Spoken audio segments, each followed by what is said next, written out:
कार्तिक मास में सभी बहनों को जय श्री कृष्णा। आज हम 28वां अध्याय लेकर आए हैं। सुनिए ध्यान से।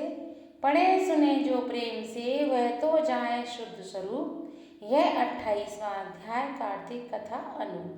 धर्मदत्त ने पूछा, मैंने सुना है कि जय और विजय भी भगवान विष्णु के द्वारपाल हैं। उन्होंने पूर्व जन्म में ऐसा कौन सा पुण्य किया था जिससे वो भगवान के समान रूप धारण करके वैकुंठ धाम के द्वारपाल हुए। दोनों पार्षदों ने कहा, ब्रह्मांड पूर्व काल में तृणबिंदु की कन्या देवहूति के गर्भ से महेशगर्दन की दृष्टि मात्र से 2 पुत्र उत्पन्न हुए। उनमें से बड़े का नाम जय और छोटे का नाम विजय हुआ। पीछे उसी देवहूति गर्भ से योग धर्म के जानने वाले भगवान कपिली उत्पन्न हुए। जय और विजय सदा भगवान के भक्ति में तत्पर रहते थे। वे नित्य अष्टाक्षर मंत्र का जाप और वैष्णव व्रतों का पालन करते थे। एक समय राजा मरुत ने उन दोनों को अपने यज्ञ में बुलाया। वहाँ जय ब्रह्मा बनाए गए विजय आचार्य उन्होंने यज्ञ की संपूर्ण विधि पूर्ण की। यज्ञ के अंत में अभ्रस्थान के पश्चात राजा मरुति ने उन दोनों को बहुत धन दिया। धन लेकर दोनों भाई अपने आश्रम पर गए। वहाँ उस धन का विवाह करते समय दोनों में परस्पर लाग डांट पैदा हो गई। जय ने कहा, इस धन को बराबर बराबर बांट लिया जाए। विजय का कहना था कि नहीं, जिसको जो मिला है उसी के पास रहे। तब जय ने क्रोध में आकर लोभी विजय को शाप दिया, तुम ग्रहण करके देते नहीं हो, इसलिए ग्रह अर्थात मगरमच्छ हो जाओ। जय के शाप को सुनकर विजय ने भी शाप दिया, तुमने मद में भ्रंत होकर शापों दिया, इसलिए तुम मातंग अर्थात हाथी की योनि में जाओ। तत्पश्चात उन्होंने भगवान से शाप निवृत्ति के लिए प्रार्थना की। तो श्री भगवान ने कहा कि तुम मेरे भक्त हो, तुम्हारा वचन कभी असत्य नहीं होगा। तुम दोनों अपने ही दिए हुए इन शापों को भोगकर फिर से मेरे धाम को प्राप्त हो गए। ऐसा कहकर भगवान विष्णु अंतर्ध्यान हो गए। तदनंतर वे दोनों गंड नदी के तट पर ग्राह और गज हो गए। उस योनि में भी उन्हें पूर्व जन्म का स्मरण बना रहा और वे भगवान विष्णु के व्रत में तत्पर रहे।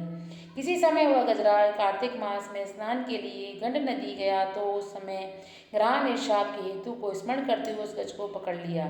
ग्राह से पकड़े जाने पर गजराज ने भगवान रमानाथ का स्मरण किया। तभी भगवान विष्णु शंख चक्र और गदा धारण किए हुए वहाँ प्रकट हो गए। उन्होंने चक्र चलाकर ग्राह और गजराज का उद्धार किया और उन्हें अपने ही जैसा रूप देकर वैकुंठ धाम को ले गए।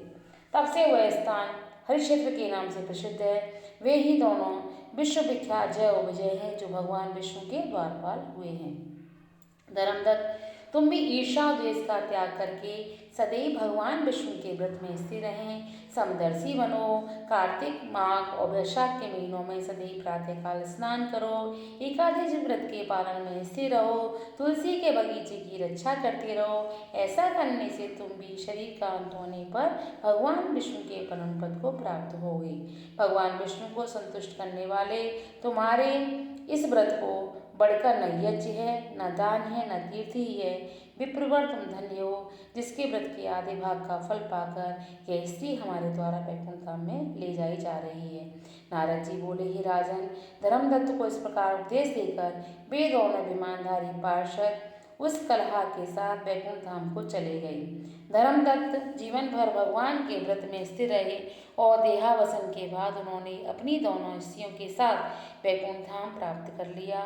इस प्राचीन इतिहास को जो सुनता है और सुनाता है वह जगत गुरु भगवान की कृपा से उनका सानिध्य प्राप्त कराने वाली उस गति को प्राप्त करता है। सभी ने आज ये वाला अध्याय सुना, ठीक है। उन्होंने पार्षदों ने पूरी कथा सुनाई धर्मदत्त को। धर्मदत्त भी अंत में वैकुंठ धाम को प्राप्त हुआ परिवार के सहित। तो हम भी कार्तिक स्नान करें, नहीं कर पा रहे हैं तो यह अध्याय जो हम सुना रहे हैं उसको सुनते रहें, इससे भी हमें वैकुंठ की प्राप्ति होगी, प्रभु के श्री चरणों में स्थान मिलेगा। सबको फिर से जय श्री कृष्णा और राधे राधे।